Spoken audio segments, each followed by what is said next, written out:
Assalamualaikum warahmatullahi wabarakatuh. Perkenalkan, nama saya Hilmi Zain Adha dengan NIM D4240003 dari kelas A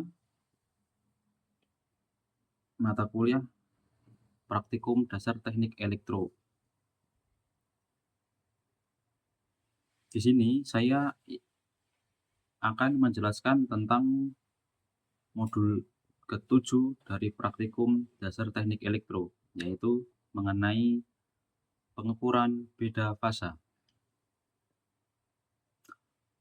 Sebagai pendahuluan, apa itu beda fasa? Beda fasa adalah perbedaan waktu dua buah gelombang yang memiliki frekuensi sama.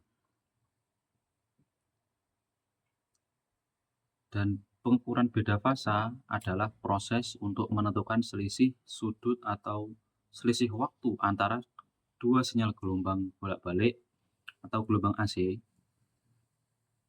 yang memiliki frekuensi sama. Biasanya antara tegangan dan arus atau di antara dua tegangan. Secara sederhana, pengukuran beda fasa menunjukkan apakah satu sinyal mendahului atau tertinggal dari sinyal lainnya, serta seberapa besar pergeseran sinyal tersebut. Jika dua gelombang AC mencapai titik puncak bersamaan, maka beda fasanya adalah 0, karena beda fasa adalah untuk menentukan selisih sudut. Jika mencapai titik sudut bersamaan, maka beda fasa sama dengan 0. Apabila ada salah satu yang mencapai puncak lebih dahulu, maka terjadi beda fasa. Semisal selisih sudut atau selisih waktunya itu setengah periode gelombang, maka beda fasanya adalah 180 derajat. Jika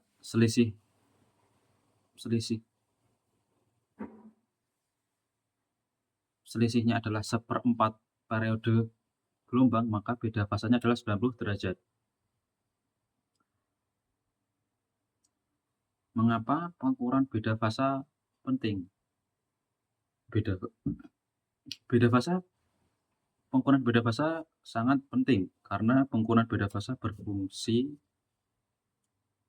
sebagai analisis rangkaian AC untuk menentukan faktor daya dan meningkatkan efisiensi sistem kelistrikan. Beda fasa hanya terjadi pada listrik AC atau arus bolak-balik. Karena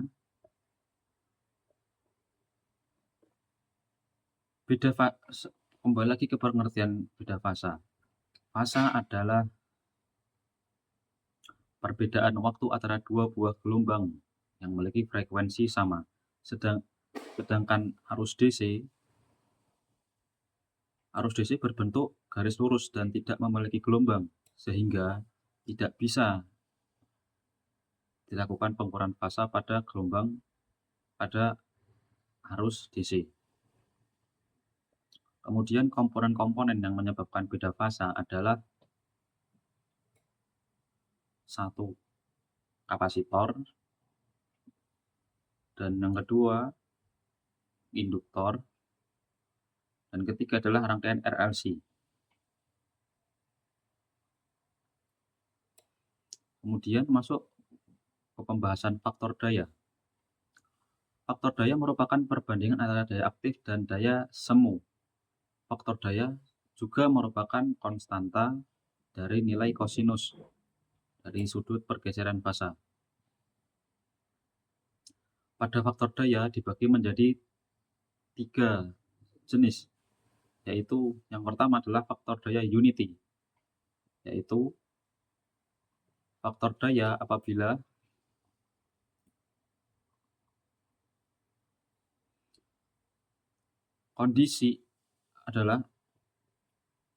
faktor daya unity adalah kondisi di mana saat gelombang arus dan gelombang tegangan berada kondisi satu fasa sehingga terjadi keseimbangan dan membuat nilai faktor daya maksimal sebesar 1. Hal ini disebabkan karena tidak ada komponen yang menyebabkan terlambatnya gelombang arus atau tegangan. Yang kedua adalah faktor daya lagging, yaitu keadaan di mana gelombang fasa arus tertinggal dari gelombang tegangan. Hal ini disebabkan oleh komponen yang bernama induktor, yang mana induktor mencegah perubahan arus listrik secara tiba-tiba, dan juga sifat induktor yang mengubah arus listrik menjadi medan magnet. Hal inilah yang menyebabkan arus listrik tertinggal dari gelombang tegangan. Dan yang ketiga adalah faktor daya leading, yaitu keadaan di mana gelombang fasa arus mendahului gelombang fasa tegangan. Hal ini disebabkan oleh adanya komponen kapasitor pada rangkaian, yang mana kapasitor mencegah perubahan tegangan secara tiba-tiba pada satu komponen, dan juga karakteristik kapasitor yang mengubah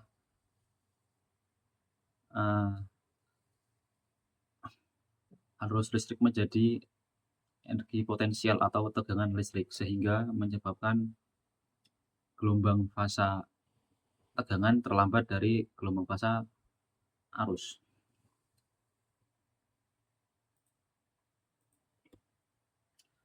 Kemudian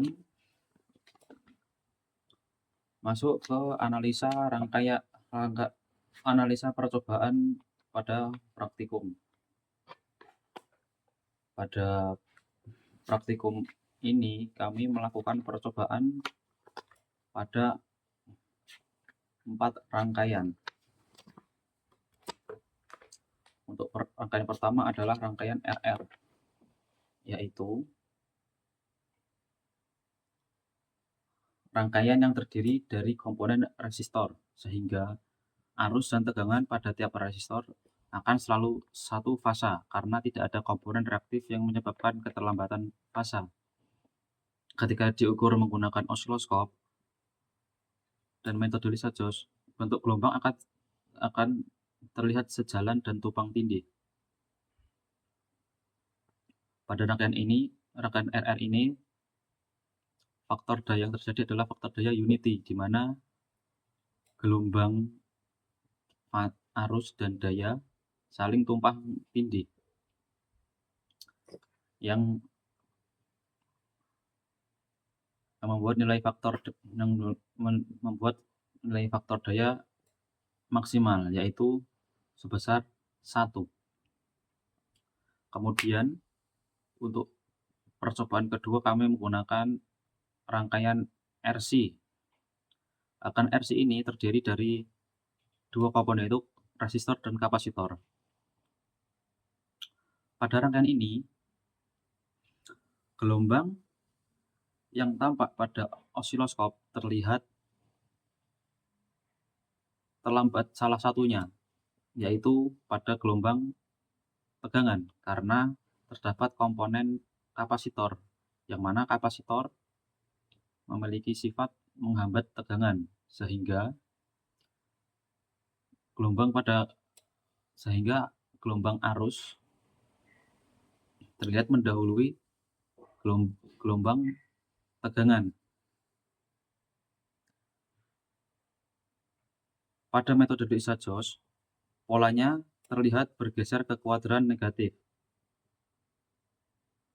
dan semakin besar kapasitas kapasitornya, maka semakin lambat gerak grafiknya, atau semakin lambat tegangan semakin terlambat gelombang tegangan dari gelombang arus. Yang ketiga adalah rangkaian RL. Pada rangkaian ini terdapat dua komponen juga, yaitu komponen resistor dan induktor. Pada rangkaian ini, gelombang arus tampak terlambat. Hal ini disebabkan oleh adanya komponen induktor, yang mana sifat induktor adalah menghambat arus. Ketika diukur menggunakan osiloskop, gelombang arus terlihat terlambat dari gelombang tegangan. Pada metode Lissajous, polanya bergeser ke kuadran positif. Semakin besar kapasitas induktor, maka semakin lambat gelombang arusnya. Atau dengan kata lain, semakin besar kapasitas induktornya, maka semakin terlambat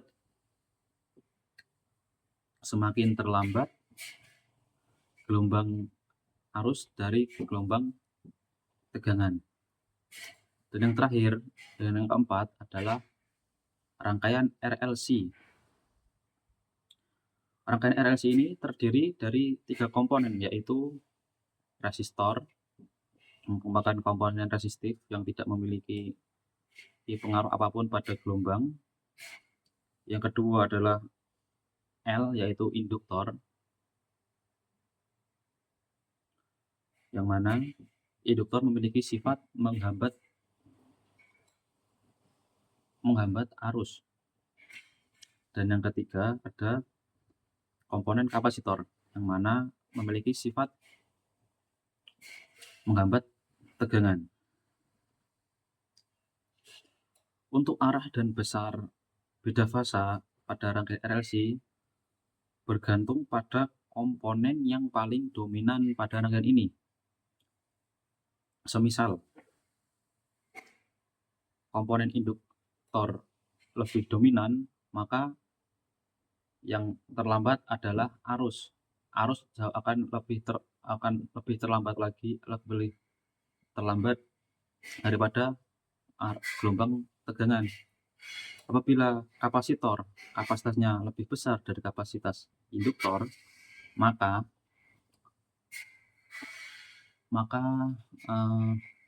gelombang tegangan akan lebih terlambat lagi daripada gelombang daripada gelombang arus.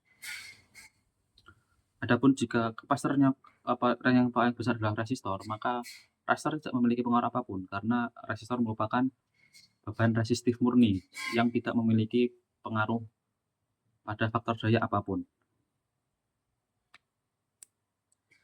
Jika sama kuatnya kedua komponen kapasitor dan induktor, maka beda fase sama dengan 0 atau saat resonansi, sehingga gelombang terlihat berimpit.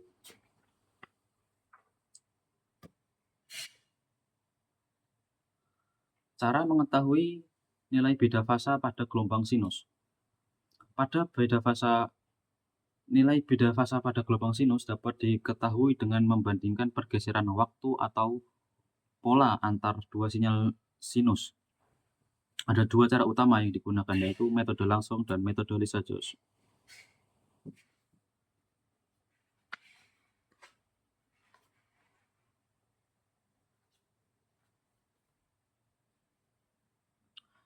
Untuk kesimpulan, pada praktikum ini dapat disimpulkan bahwa beda fasa sangat dipengaruhi oleh jenis dan besaran nilai komponen pada rangkaian. Pada rangkaian RR, tegangan dan arus sefasa karena hanya ada komponen resistif murni. Adapun pada rangkaian RL, gelombang arus terlambat dari gelombang tegangan karena terdapat komponen induktif yang menyebabkan lagging atau terhambatnya gelombang arus dari gelombang tegangan. Dan pada rangkaian RC, gelombang tegangan terlambat dari gelombang arus karena terdapat komponen kapasitif yang menyebabkan leading atau terlambatnya gelombang tegangan daripada gelombang arus. Pada rangkaian RLC, Nilai beda fasa dipengaruhi oleh komponen yang paling dominan karena pada rangkaian ini ada 3 jenis komponen, yaitu resistor, kapasitor, dan induktor. Tetapi jika induk kapasitor resistor adalah yang paling besar, itu tetap tidak berpengaruh karena resistor merupakan beban resistif murni. Metode pengukuran yang digunakan pada praktikum ini adalah metode langsung dan metode Lissajous. Metode langsung menggunakan selisih waktu antara dua gelombang untuk menentukan sudut fasa, sedangkan metode Lissajous menggunakan pola elips pada mode XY untuk menentukan sudut fasa. Mungkin cukup sekian penjelasan dari saya. Untuk kurang lebihnya saya mohon maaf. Wassalamualaikum warahmatullahi wabarakatuh.